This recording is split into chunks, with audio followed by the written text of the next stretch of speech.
Previously on Wizarding Alice. But we're heading down there because that is where Hardwick Hall is. And Hardwick Hall is where they filmed the exterior shots of Malfoy Manor. They've got a Burger King, opens at 7 o'clock. I was going to get their hash browns, which are my favourite thing ever. I was so ready. I was waiting an hour and a half for them. Closed. So I'm trying to deal with that heartbreak.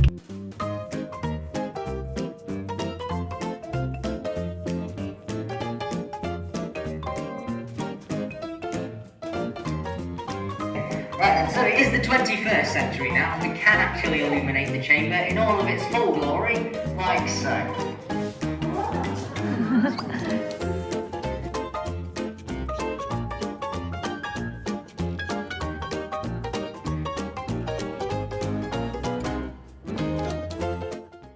Now on to part 2. Hey, and welcome back to my Malfoy Manor / Hardwick Hall trip. This is part 2 of this series, so if you've missed it, I highly recommend going and watching part 1, which was last week's video, or if you're watching this in the future, it was the video before this. I definitely recommend checking it out. It gives you a little bit more context. I went and did some really fun things like the Heights of Abraham, and I went to Punnydukes, which is like a Harry Potter fan shop with lots of cool like artist creations around Harry Potter and stuff, so I highly recommend checking that out. This video is part 2, like I said, so I'm going to be going to Hardwick Hall, which is where they filmed the exterior shots of Malfoy Manor and got a lot of inspiration for the interior shots as well. So I really hope you enjoy, and I'll see you later on in the video. So we started off the day going for a casual morning walk around Chesterfield to see the Twisted Spire, which is what you're seeing right now. It was super cool and kind of weird. We are at breakfast, and of course I went for the beige things: brown toast, beans, hash browns. I'm very excited because I did actually manage to get my hash browns. If you remember the debacle of Burger King yesterday, I didn't manage to get them, and now I have them, so I'm very happy. And then we arrived at Hardwick Hall, the real-life Malfoy Manor. This was such a cool experience. As you can see, we're just in the main courtyard at the moment, which is where there was the gift shop, which was actually a really good gift shop. I'm quite a harsh judge when it comes to gift shops like this, but it was pretty good. And a cafe as well, and it was a really nice place just to sit and chill out, especially if it was a sunny day. You could sit with a picnic. It was lovely. And then you can see the Hardwick Hall in the background. It was such an amazing building, and you could definitely picture the scenes in Harry Potter where you can see the external parts. Like there's a CGI gate in this walkway up here that Snape walks through to get to the meeting with the Death Eaters and Voldemort. And what they also did in the film is CGI'd some turrets, so some pointed roofs onto the top of the real roof, just to make it look a bit more creepy. But you could definitely see that this was Malfoy Manor, so it was kind of weird but really cool to see it in real life.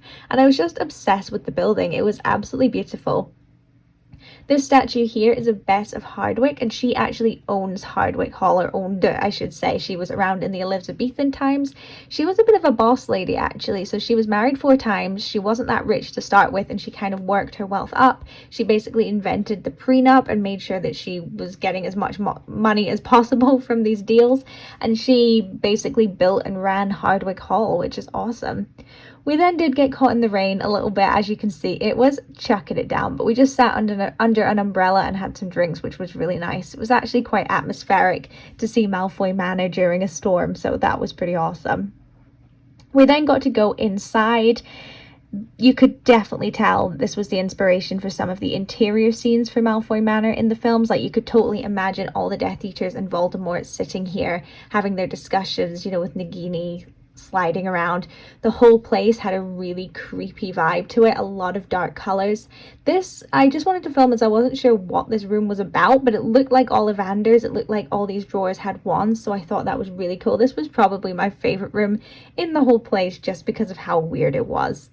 There were loads of tapestries everywhere as well, and they were all quite dark and creepy looking. The whole place just had this really creepy vibe. It had loads of dark woods, dark colors.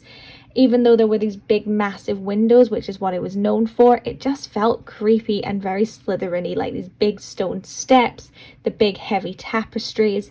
It was really cool.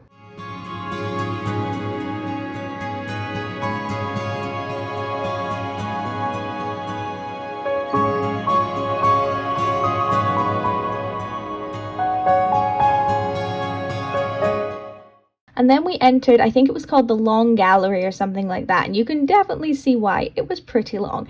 Apparently they used to race greyhounds up and down here, that's how long it was.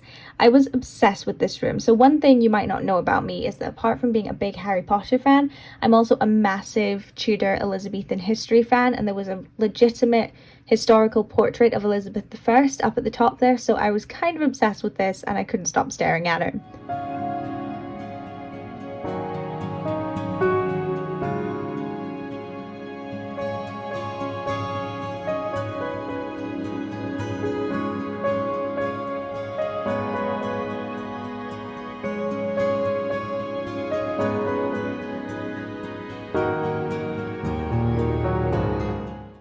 And then we ended up in the kitchen, which was actually the brightest room of the whole place. It was really cool. And you could totally imagine that this is where Dobby would have worked, you know, polishing all the brass or something like that. And then after that, we went to the Hardwick Inn, which was a cute little traditional English country pub on the estate for lunch.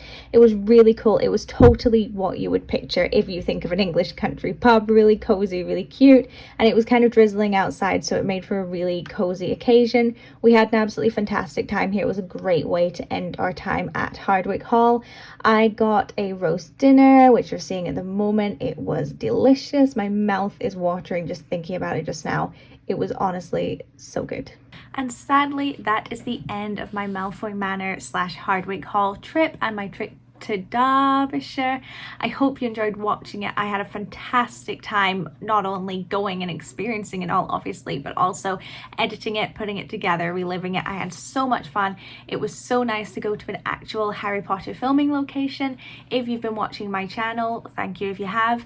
You know that I visit all sorts of Harry Potter locations, and the ones I've been doing at the moment have all been in Edinburgh, so they're not filming locations, but they are places that have a connection to Harry Potter, like they're inspiration for something or something like that. So it was cool to actually go to a real life filming location where the cast, or really the crew, would have been that's actually in the film. So that was really cool. And as a quick little spoiler, there will certainly be more filming locations coming in the not too distant future. So please subscribe. It would be great to have you join our community.